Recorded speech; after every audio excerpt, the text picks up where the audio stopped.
నమస్కారం ETV news కు స్వాగతం ఈనాటి ముఖ్యాంశాలు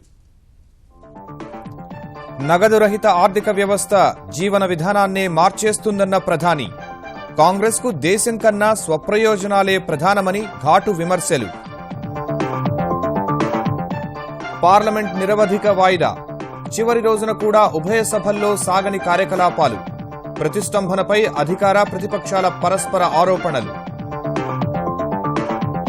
పాత నోట్ల చెల్లుబాటు గడువు పెంచేందుకు సుప్రీం నిరాకరణ వారానికి 24,000 ఉపసంహరణ నిబంధన ఖచ్చితంగా అమలు చేయాలని కేంద్రానికి సూచన లెక్కచూపని నగదు ప్రకటనకు మరో అవకాశం రేపటి నుంచి ప్రారంభం కానున్న పీఎంజీకేవై స్వచ్ఛందంగా వెల్లడిస్తే 50% పన్ను కడితే చాలన్న కేంద్రం నోట్ల రద్దు కష్టాలు తీర్చేందుకు అన్ని చర్యలు చేపట్టామన్న కేసీఆర్ నగదు రహిత లావాదేవీలు ప్రజా ఉద్యమంలా సాగాలని శాసనసభలో కేసీఆర్ పిలుపు తిరుపతిని వైద్య కేంద్రంగా అభివృద్ధి చేస్తామన్న చంద్రబాబు నూతన పరిశోధనలపై దృష్టి పెట్టాలని విద్యార్థులకు పిలుపు బర్డ్స్ ఆసుపత్రి కొత్త భవనం ప్రారంభం బీడబ్ల్యూఎఫ్ సూపర్ సిరీస్ సెమీస్ కు దూసుకెళ్లిన సింధు అర్హత పోటీలో ఒలింపిక్స్ స్వర్ణ పతక విజేత కరోలినా మారిన్పై వరుస గేముల్లో జయభేరి చెన్నై టెస్టులో చెలరేగిన ఇంగ్లాండ్ బ్యాట్స్మెన్ శతకంతో అలరించిన మొయిన్ అలీ తొలి రోజున 4 వికెట్లకు 284 పరుగులు చేసిన బ్రిటిష్ జట్టు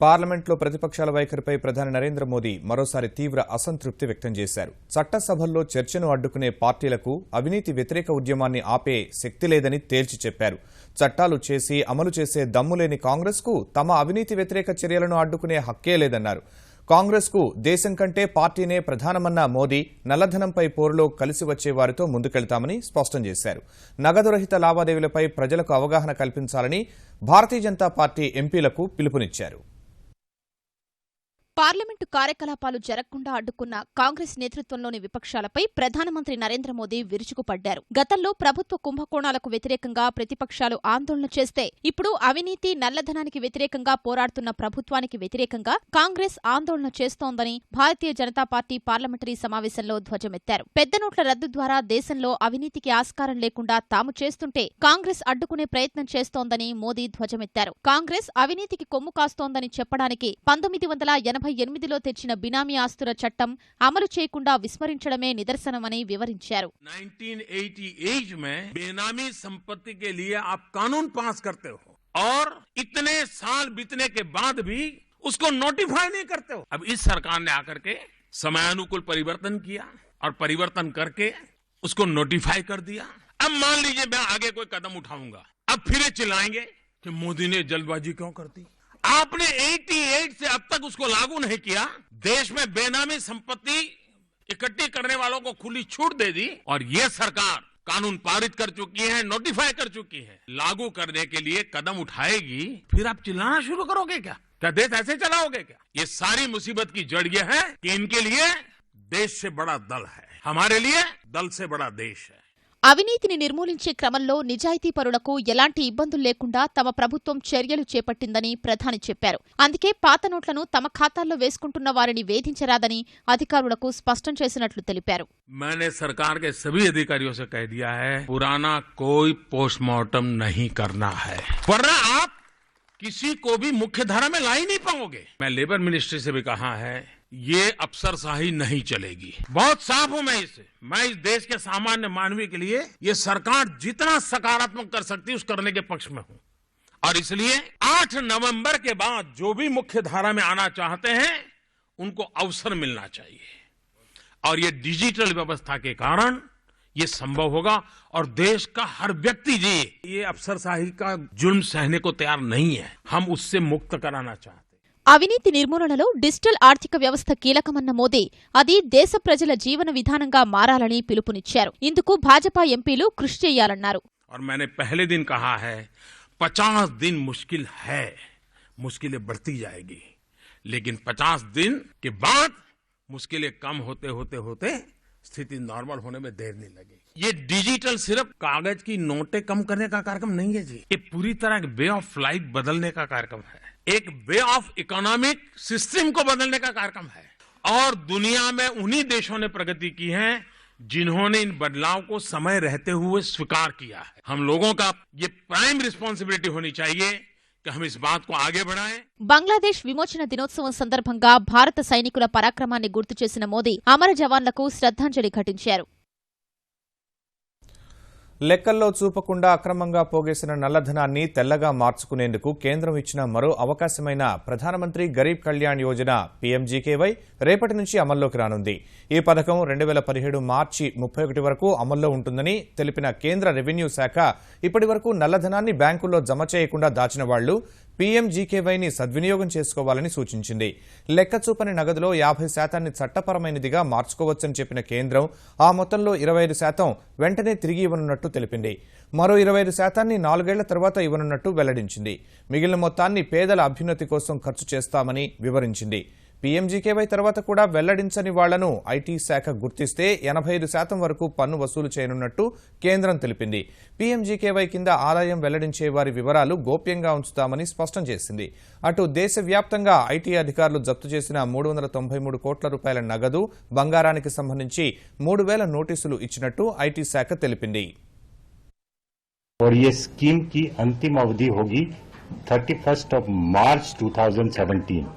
तो कुल मिला के करीब 3.5 महीने का समय इस स्कीम के लिए लोगों को दिया गया है कि हम चाहते हैं कि लोग खुद अपने आप अपनी इनकम की गिनती करके सोच के इसमें जुड़ जाए लोग, और उसी के बहाने वो ये स्कीम आप जानते हैं कि प्रधानमंत्री गरीब कल्याण योजना के साथ जुड़ी हुई है।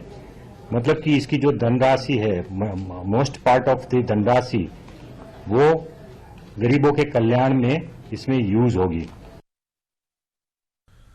కేంద్రం రద్దు చేసిన 500, 1000 రూపాయల నోట్లను వివిధ చెల్లింపులకు వినియోగించే గడువు పెంచేందుకు సుప్రీంకోర్టు నిరాకరించింది.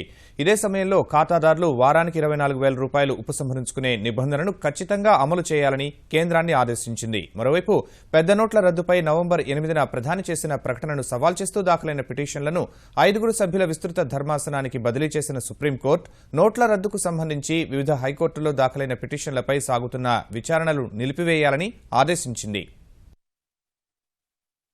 రద్దయిన 500, 1000 నోట్లు ప్రభుత్వ ఆసుపత్రుల్లో రైల్వే టికెట్ల కొనుగోలు సహా ఇతర ప్రజోపయోగ కార్యక్రమాల్లో కూడా చెల్లుబాటు కావని కేంద్రం చేసిన ప్రకటనను రద్దు చేయాలని దాఖలైన పిటిషన్ను సుప్రీంకోర్టు తోసిపుచ్చింది. ఆ విషయం తమ పరిధిలోది కాదని అభిప్రాయపడిన సుప్రీం ధర్మాసనం ఆ నోట్ల చెల్లుబాటును పొడిగించే నిర్ణయం విషయంలో కేంద్రమే సరైన న్యాయ నిర్ణేత అని పేర్కొంది. నోట్ల రద్దు తరువాత బ్యాంకుల నుంచి ఖాతాదారులు వారంలో గరిష్టంగా 24,000 తీసుకునేందుకు కేంద్రం అనుమతించగా ఆ దిశగా గట్టి చర్యలు తీసుకోవాలని సుప్రీం సూచించింది. వీలైతే ఆ మొత్తాన్ని పెంచడంపై కూడా దృష్టి సారించాలని చెప్పింది. దేశవ్యాప్తంగా వివిధ హైకోర్టుల్లో నోట్ల రద్దుకు సంబంధించి దాఖలైన అన్ని పిటిషన్ల విచారణను నిలిపివేయాలని సూచించింది. తామే ఆ వ్యాజ్యాలన్నింటిపై విచారణ నిర్వహిస్తామని ప్రధాన న్యాయమూర్తి justice TS Thakur, justice DY Chandrachud, justice AM ఖన్విల్కర్తో కూడిన 3 సభ్యుల ధర్మాసనం తెలిపింది. నవంబర్ 8 ప్రకటనను సవాల్ చేస్తూ దాఖలైన వ్యాజ్యాలన్నింటిలో ప్రజల సమస్యల గురించి ప్రస్తావన ఉంది కాబట్టి దానిపై పూర్తి సాధికారతతో నిర్ణయం వెలువరించేందుకు 5 సభ్యుల విస్తృత ధర్మాసనానికి పంపుతున్నామని తెలిపింది. ఆ విస్తృత ధర్మాసనం నవంబర్ 8 ప్రకటన ఆర్బీఐ చట్టంలోని సెక్షన్ 26(2)ని అతిక్రమిస్తోందా? రాజ్యాంగంలోని అధికరణం 300(a)ని విభేదిస్తుందా? అధికరణం 14, అధికరణం 19(1)(g)కి విరుద్ధమా? లేదా ఖాతాదారులు కొంత నగదు మాత్రమే నగదు విత్డ్రా చేసుకోవాలని చెప్పడం బ్యాంకుల ప్రాథమిక సూత్రాలకు వ్యతిరేకమా? రాజ్యాంగంలోని అధికరణం 14, 19లోని ప్రాథమిక హక్కులకు నోట్ల రద్దు నిర్ణయం భంగం కలిగిస్తోందా అన్న అంశాల్ని పరిశీలిస్తుందని తెలిపింది. ప్రభుత్వం తీసుకున్న ఆర్థిక విధానపరమైన నిర్ణయాల్లో న్యాయ సమీక్షకు ఎంతవరకు అవకాశముందంటూ అటార్నీ జనరల్ లేవనెత్తిన ప్రశ్నపై సమీక్ష నిర్వహిస్తుందని 3 సభ్యుల ధర్మాసనం తెలిపింది. పెద్ద నోట్ల రద్దు వ్యవహారం పార్లమెంట్ శీతాకాల సమావేశాలను వాయిదాలకు వేదికను చేశాయి. ఈ వ్యవహారంపై అధికార ప్రతిపక్షాలు పట్టువిడుపులు లేకుండా ముందుకెళ్లగా ఎలాంటి కార్యకలాపాలు సాగకుండానే ఉభయ సభలు నిరవధిక వాయిదా పడ్డాయి. చివరి రోజైన ఇవాళ లోక్సభ ప్రారంభం కాగానే కాంగ్రెస్, ఇతర విపక్షాలు యథావిధిగానే పెద్ద నోట్ల రద్దుపై చర్చ జరగాల్సిందేనంటూ ప్రభుత్వ వ్యతిరేక నినాదాలతో సభను హోరెత్తించాయి. ప్రతిపక్షాల ఆందోళనతో గందరగోళం ఏర్పడగా సభ 12 గంటల వరకు వాయిదా పడింది. తిరిగి సమావేశమైన తర్వాత మంత్రులు, సభ్యులు వివిధ నివేదికలు, పత్రాలను సభ ముందు పెట్టారు. అనంతరం రాజ్యసభలో ఆమోదం పొందిన 2014 దివ్యాంగుల హక్కుల బిల్లులపై చర్చ చేపట్టిన సభ అన్ని పార్టీల సభ్యులు మద్దతుతో ఆమోదం తెలిపింది. అనంతరం సభ జరిగిన తీరుపై తీవ్ర అసంతృప్తి వ్యక్తం చేసిన స్పీకర్ సుమిత్ర మహాజన్ శీతాకాల సమావేశాలు జరిగిన తీరు ప్రజల దృష్టిలో సభ్యుల ప్రతిష్టను దెబ్బతీస్తుందని వ్యాఖ్యానించారు. లోక్సభ శీతాకాల సమావేశాలు 21 రోజులు నడిస్తే సభ 19 గంటలు మాత్రమే సాగిందని స్పీకర్ విచారం వ్యక్తం చేశారు. తదుపరి సమావేశాలు ఫలప్రదంగా సాగాలని ఆకాంక్షిస్తూ నిరవధిక వాయిదా వేశారు. దివ్యాంగుల హక్కుల బిల్లును ఆమోదించడం మినహా రాజ్యసభ సమావేశాలు కూడా పూర్తిగా తుడిచిపెట్టుకుపోయాయి. పెద్ద నోట్ల రద్దు వ్యవహారంపై విపక్షాల ఆందోళన, అగస్టా వెస్ట్లాండ్ అంశంపై చర్చ జరగాలన్న అధికారపక్ష సభ్యుల నినాదాల మధ్య చివరి రోజున కూడా కార్యకలాపాలు సాగలేదు. చివరి రోజైన ఇవాళ సభ ప్రారంభం కాగానే పలువురు మంత్రులు, సభ్యులు వివిధ పత్రాలు, నివేదికల్ని సభ ముందు పెట్టారు. తర్వాత మాట్లాడిన రాజ్యసభ చైర్మన్ సభ సమయం వృధా కావడంపై విచారం వ్యక్తం చేశారు. 1-2 రోజులు స్వల్ప చర్చ మినహా సమయమంతా వృధా అయిందన్న హమీద్ అన్సారీ అందుకు అన్ని పార్టీల సభ్యులు కారణమేనని వ్యాఖ్యానించారు. నవంబర్ 16, 24 తేదీల్లో పెద్ద నోట్ల రద్దుపై జరిగిన స్వల్ప చర్చ మినహా ఎలాంటి కార్యకలాపాలు చేపట్టకపోవడంపై ఆవేదన వ్యక్తం చేసిన అన్సారీ భవిష్యత్తులోనైనా సభ సజావుగా సాగేందుకు సభ్యులు సహకరిస్తారన్న ఆశాభావం వ్యక్తం చేస్తూ రాజ్యసభను నిరవధికంగా వాయిదా వేశారు. పార్లమెంటు శీతాకాల సమావేశాల్లో తమ వాణి వినిపించేందుకు అవకాశం ఇవ్వకుండా పాలకపక్షం ప్రజాస్వామ్యాన్ని అపహాస్యం చేసిందని ఆరోపిస్తూ విపక్షాలు రాష్ట్రపతికి ఫిర్యాదు చేశాయి. కాంగ్రెస్ నేతృత్వంలో రాష్ట్రపతిని కలిసిన టీఎంసీ, ఆర్జేడీ, జేడీయూ, ఏఐయూడీఎఫ్ నేతలు నోట్ల రద్దుతో ఏర్పడిన సమస్యలు పార్లమెంట్ సజావుగా సాగకపోవడం వంటి అంశాలతో ఓ మెమోరాండంను ప్రణబ్కు అందించాయి. మాజీ ప్రధాని మన్మోహన్, కాంగ్రెస్ అధినేత్రి సోనియా గాంధీ, ఉపాధ్యక్షుడు రాహుల్ గాంధీ నేతృత్వంలో రాష్ట్రపతిని కలిసిన బృందానికి ఎన్సీపీ, డీఎంకే, వామపక్షాలు, ఎస్పీ, బీఎస్పీ దూరంగా ఉన్నాయి. ప్రస్తుతం ప్రజాస్వామ్య వ్యవస్థ తీవ్ర ప్రమాదంలో ఉందని వెంటనే కలుగజేసుకోవాలని రాష్ట్రపతిని కోరినట్లు లోక్సభలో కాంగ్రెస్ పక్ష నేత మల్లికార్జున ఖర్గే తెలిపారు. నోట్ల రద్దు తర్వాత దేశంలో విపత్కర పరిస్థితులు నెలకొన్నాయని, వాటిపై చర్చ జరగకుండా పాలకపక్షం అడ్డుకుందని విపక్ష పార్టీలు ఆరోపించాయి. सरकार के रुख के वजह से और उनके एटीट्यूड के वजह से सदन नहीं चल पाया. डिमोनेटाइजेशन का इश्यू डिस्कस की किसी भी फॉर्म में और सदन चले, क्योंकि प्रजातंत्र में जो डेमोक्रेसी चलती है वो डिस्कशन से लोकतंत्र के हर उसूल को उन्होंने तोड़ा. ये पूरी जिम्मेदारी सरकार की है. కాంగ్రెస్ సహా విపక్షాల మొండి వైఖరి కారణంగానే పార్లమెంటు శీతాకాల సమావేశాలు తుడిచిపెట్టుకుపోయాయని పార్లమెంటరీ వ్యవహారాల శాఖ మంత్రి అనంతకుమార్ విమర్శించారు. కాంగ్రెస్ లోక్సభలో ఒక విధంగా, రాజ్యసభలో మరోలా వ్యవహరించిందన్న ఆయన సభను అడ్డుకోవడమే లక్ష్యంగా చేసుకుందని ఆరోపించారు. విపక్షాల ఆందోళనల కారణంగా అనేక మానవీయ బిల్లులను ఆమోదించలేకపోయామని కేంద్ర మంత్రి అసంతృప్తి వ్యక్తం చేశారు. రాజ్యసభ 20.61%, లోక్సభ 17.04% పనిచేసిందన్న మంత్రి దిగువ సభలో 4, ఎగువ సభలో 1 బిల్లు మాత్రమే ఆమోదం పొందినట్టు వివరించారు. Because of their blind-folded strategy to obstruct the proceedings in the parliament in the winter session, we could not make winter session completely fruitful. हमने हर प्रयास किया, हर कोशिश किया चर्चा करवाने के लिए. As government, we want parliament to run, parliament to debate, discuss, and parliament to keep a vigil on the executive and parliament to legislate. పెద్ద నోట్ల రద్దు తర్వాత తెలంగాణలో ప్రజలకు తలెత్తిన ఇబ్బందులను తొలగించేందుకు తెరాస సర్కార్ అన్ని చర్యలు తీసుకుంటోందని ముఖ్యమంత్రి కేసీఆర్ ప్రకటించారు. ఈ మేరకు శాసనసభలో పెద్ద నోట్ల రద్దు తర్వాత పరిణామాలపై జరిగిన స్వల్పకాలిక చర్చకు సమాధానమిచ్చిన కేసీఆర్ నగదు రహిత లావాదేవీలను ప్రోత్సహించేందుకు అన్ని చర్యలు చేపట్టిందని వివరించారు. క్షేత్రస్థాయిలో సామాన్యులు పడుతున్న ఇబ్బందులు తొలగించేందుకు అవసరమైన నగదును ఆర్బీఐ నుంచి తెప్పించేందుకు కృషి చేస్తామని చెప్పారు.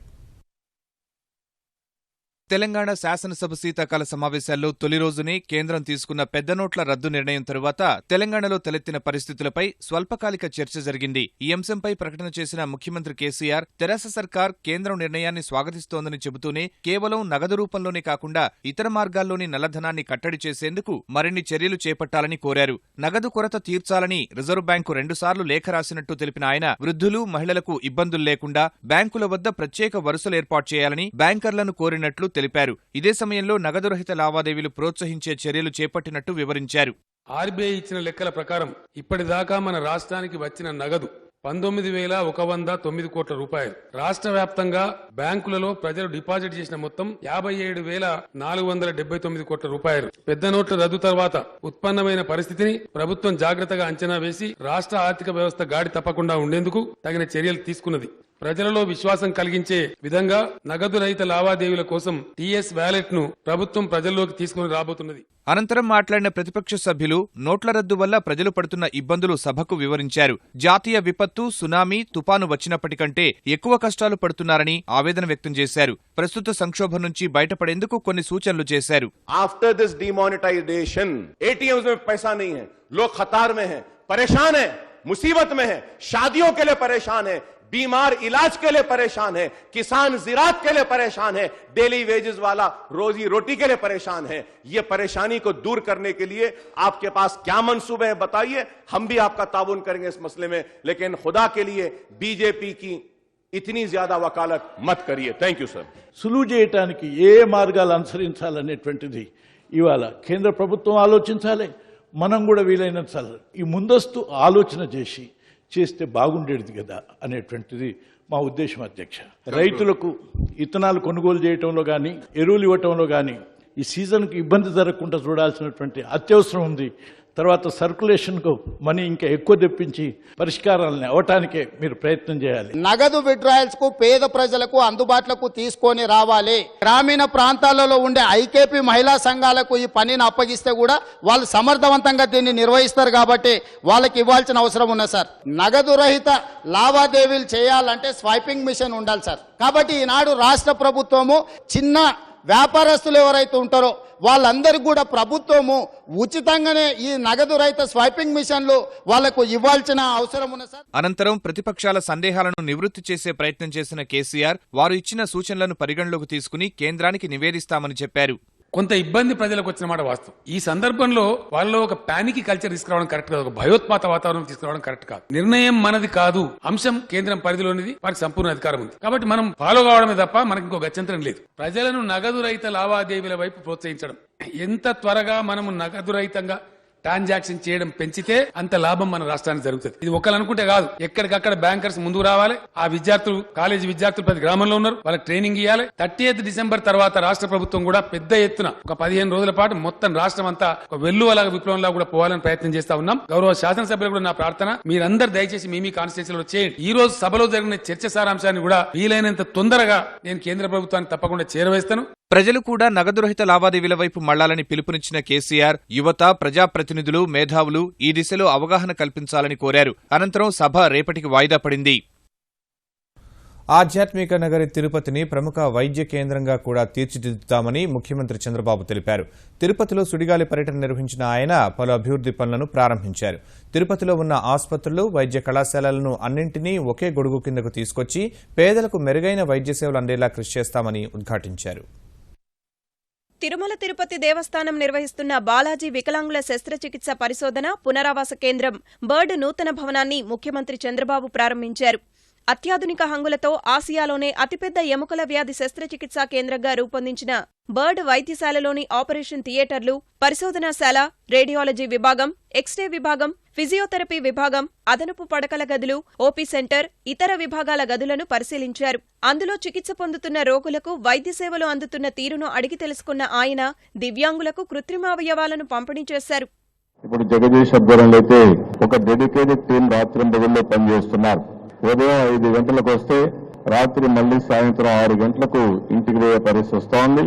వారిని మొదలుకొని ప్రతి ఒక్కరిలో కూడా మేము కూడా చేయాలి, సమాజం కోసం చేయాలి అని భక్తి భావంతో, ఒక ఆదర్శప్రాయమైనటువంటి సేవాభావంతో ముందుకు పోతున్నారు. దీన్ని మనస్ఫూర్తిగా అభినందిస్తున్నారు. అనంతరం పద్మావతి మహిళా వైద్య కళాశాల భవనాన్ని ప్రారంభించిన ముఖ్యమంత్రి వైద్య విద్యార్థులతో ముఖాముఖి నిర్వహించారు. డీమ్డ్ యూనివర్సిటీగా ఉన్న పద్మావతి మహిళా కళాశాలను అభివృద్ధి చేయడం, దేశంలో ప్రముఖ పుణ్యక్షేత్రమైన తిరుపతిని వైద్య కేంద్రంగా అభివృద్ధి చేసే అంశంపై సూచనలు ఇవ్వాలని కోరారు. రుయా, బర్డ్స్, ప్రసూతి, స్విమ్స్ ఆసుపత్రులను ఒకే గొడుగు కిందకు తెచ్చి మరింత నాణ్యమైన వైద్య సేవలు అందేలా చూస్తామన్నారు. విద్యార్థులు సాంకేతిక పరిజ్ఞానాన్ని వినియోగించుకుని నూతన పరిశోధనలు, నూతన వైద్య విధానాలను సమాజానికి పరిచయం చేసి సేవ చేయాలని పిలుపునిచ్చారు. మహిళా సాధికారత కోసం తెలుగుదేశం ప్రభుత్వం కట్టుబడి ఉందన్నారు. నా అజెండాలో women empowerment is on the top. Gender equality వస్తే తప్ప మనం అనుకున్న లక్ష్యాన్ని నెరవేర్చలేం. మగపిల్లల కంటే బెటర్గా ఈ పద్మావతి మెడికల్ కాలేజీ ప్రిపేర్ అవుతోంది. I'm very happy. I'm proud of you all. మీరు ఇంకా ఇక్కడి నుంచి గవర్నమెంట్ ఇచ్చే హెల్పింగ్ హ్యాండ్ తీసుకున్నాక కంటిన్యూగా will give you some more hand holding. But me carrier మీరు ఎట్టు బిల్డప్ చేస్తారో మీరు ఆలోచించుకోవాలి. సాంకేతికత, విజ్ఞానం పెంచే లక్ష్యంతో అలిపిరి సమీపంలో 1500 కోట్ల రూపాయలతో సైన్స్ మ్యూజియం నిర్మించనున్నామని, వచ్చే నెలలో జరిగే సైన్స్ కాంగ్రెస్ సమావేశాల్లో ప్రధానమంత్రి చేత శంకుస్థాపన చేయించే ఆలోచనలో ఉన్నట్లు చంద్రబాబు తెలిపారు. ఆంధ్రప్రదేశ్లో చంద్రబాబు నేతృత్వంలో అరాచక పాలన సాగుతోందని వైకాపా అధ్యక్షుడు ప్రతిపక్ష నేత జగన్మోహన్ రెడ్డి ఆరోపించారు. గుంటూరు జిల్లా నరసరావుపేటలో కాసు మహేష్ రెడ్డిని వైకాపాలోకి ఆహ్వానించిన జగన్ చంద్రబాబు పాలనపై పోరాడేందుకు అందరూ ఏకమవ్వాల్సిన తరుణం ఆసన్నమైందని అన్నారు. 2014 ఎన్నికల్లో చంద్రబాబు అబద్దపు వాగ్దానాలు చేసి అధికారంలోకి వచ్చారని విమర్శించిన జగన్ 2019లో ఎన్నికల్లో తాను గెలిచి ముఖ్యమంత్రిగా ప్రమాణ స్వీకారం చేస్తానని ధీమా వ్యక్తం చేశారు. ఇవాళ తెలుగుదేశం పార్టీ ఎమ్మెల్యేలు చేస్తున్న దురాగతాలు ఇంత అంతా కాకుండా ఉన్నాయి. క్లబ్బుల దగ్గర నుంచి మైళ్ళ దాకా, ఇసుక దగ్గర నుంచి చివరికి థియేటర్ ఓనర్ల దాకా కూడా ఇవాళ పూర్తిగా రౌడీజంతో నడుపుతా ఉన్నాడు రాజ్యాన్ని. అక్కడ నందమూరి బాలకృష్ణ 100వ సినిమా గౌతమిపుత్ర శాతకర్ణి ప్రచార చిత్రం ఇవాళ తెలుగు రాష్ట్రాల్లోని 100 సినిమా హాళ్లలో సాయంత్రం 5:30 గంటలకు ఒకేసారి విడుదలైంది. కరీంనగర్లోని తిరుమల థియేటర్లో సినిమా హీరో బాలయ్య, దర్శకుడు క్రిష్ సమక్షంలో నైజాం ప్రాంత పంపిణీదారు సుధాకర్ రెడ్డి విడుదల చేయగా మిగిలిన థియేటర్లలో ఆయా ప్రాంతాలకు చెందిన ప్రముఖులు విడుదల చేశారు. మా జైత్రయాత్రను గౌరవించి, మా ఏలుబడిని అంగీకరించి, మీ వీరఖడ్గాన్ని మా రాయబారికి స్వాధీనం చేసి మాకు సామంతులవుతారని ఆశిస్తున్నాము. సమయం లేదు మిత్రమా, శరణమా రణమా.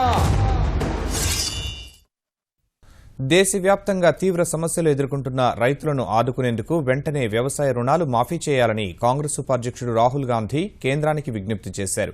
ఈ మేరకు కాంగ్రెస్ సీనియర్ నేతలతో కలిసి ప్రధాని నరేంద్ర మోదీని కలిసిన రాహుల్ గాంధీ రైతుల సమస్యలను వివరిస్తూ రూపొందించిన వినతి పత్రాన్ని సమర్పించారు.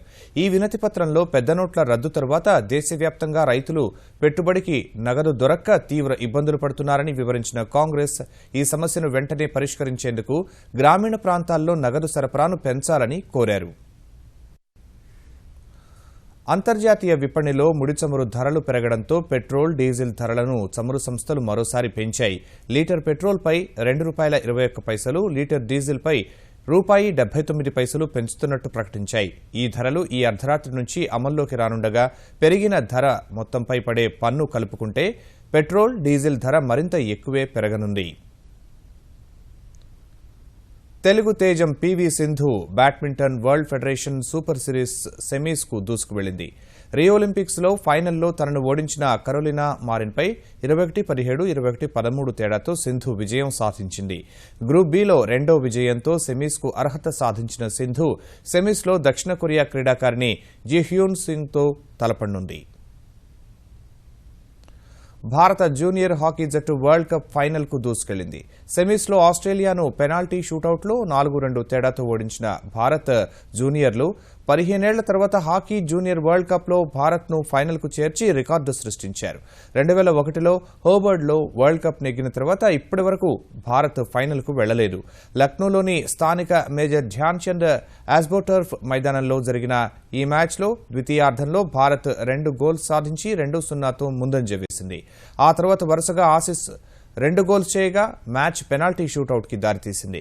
పెనాల్టీ షూటౌట్లో భారత goal keeper Vikas Dahiya 2 Aussies గోల్స్ను అద్భుతంగా నిలువరించి భారత్ 4-2 తేడాతో జయభేరి మోగించడంలో కీలక పాత్ర పోషించాడు. ఈ నెల 18న ఫైనల్లో భారత్ బెల్జియంతో తలపడుతుంది.